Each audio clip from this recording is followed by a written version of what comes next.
Okay. This is I Can't Wait For It with the Burner Trading Group, and today we're going to be going over part two of our candlesticks. We're going to cover chart patterns and candlestick math and candlestick formations. So let's get right into it. Okay, what is candlestick math? I'm going to cover that first because we're going to use it a little bit later. And so when you have multiple candles of the same color, or sometimes in rare cases, not even the same color, but there's long wicks going down. For like red candles, you got a strong red candle and a long wick going down on the next one, but it's a green candle going up.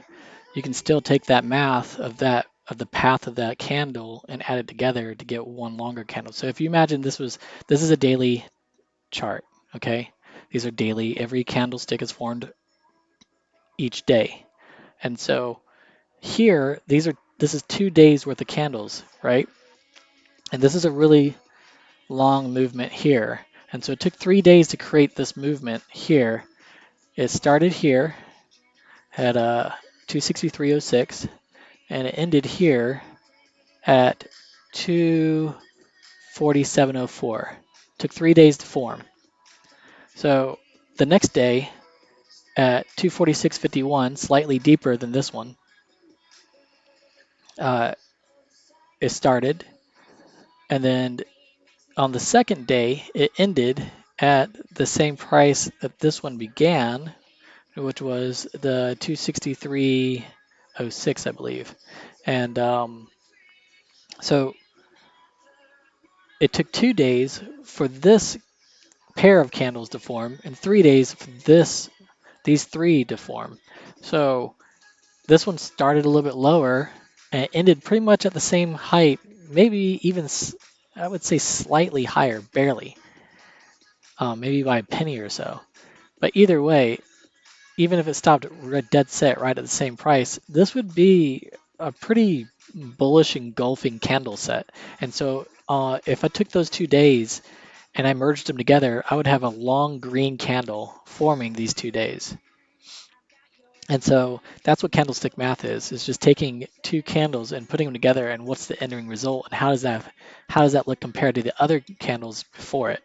And so you know, another bullish engulfing candle would just be this one candle here where the body of this candle is larger, or you can fit the smaller red candle's body here inside this bigger green body.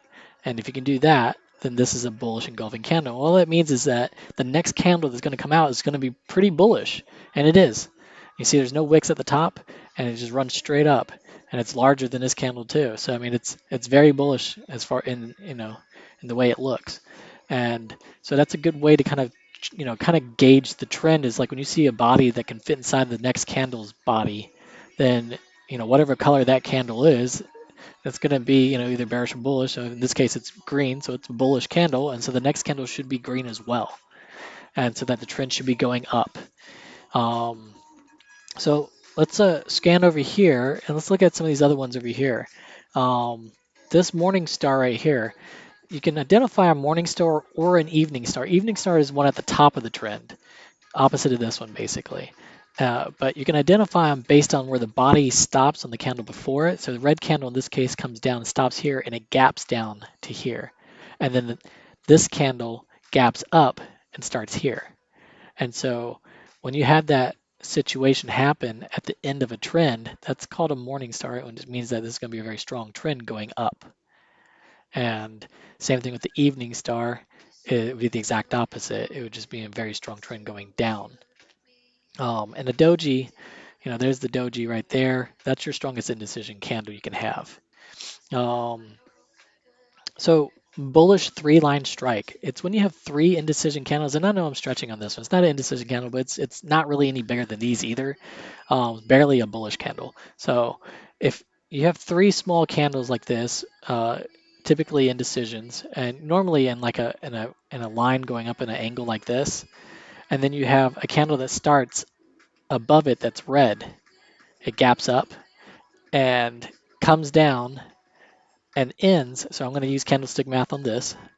Ends down here, and it encompasses or engulfs these three candles.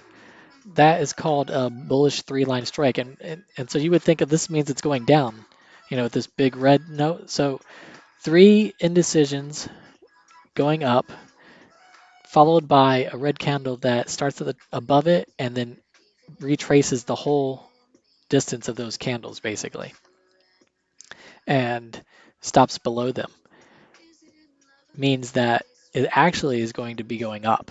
It's a strong bullish trend going up. And so once it stops going down, it starts to go up. Same thing with this one here. If you did candlestick math, you can see that this candle, it gapped down to here and started going down from here. So actually, in a different time frame, this would have been a longer red candle that stopped below, or ended up going below the distance of these three candles, which is another bullish three line strike. And it would be the same thing if you had it going the other direction. Three red candles coming down with a bigger green candle going up that did the exact same thing. It would end up being a very bearish trend following it. So those are some of the different kind of candlestick formations you can look for. There's your evening star right there, gapped up, gapped down. Piercing line, this is a good one here. You've got red candle coming down and then a green candle that gaps down from it. So it gapped down to here and then immediately turned and started growing green. Didn't even go down any further. So gap down, green bullish candle going up, stops above the body of that red candle before it, same candle, and that is called a piercing line, which means that it's going to be a very bullish trend going up. Same thing with the reverse, red candle at the top doing the exact same thing. So that is some different candlestick formations and candlestick math that you can use to kind of help identify what's going on in the market, and hopefully get you into better situations and getting in, getting out, or maybe even just staying out of the market altogether. So that's part two. I do have one more part that I want to go over with the candlesticks, and that's just some different ways of getting into um, trades just using candlestick formation and patterns and everything like that. So stay tuned. Thanks for tuning in. This is I Can't Wait For It. I'll see you on the next one.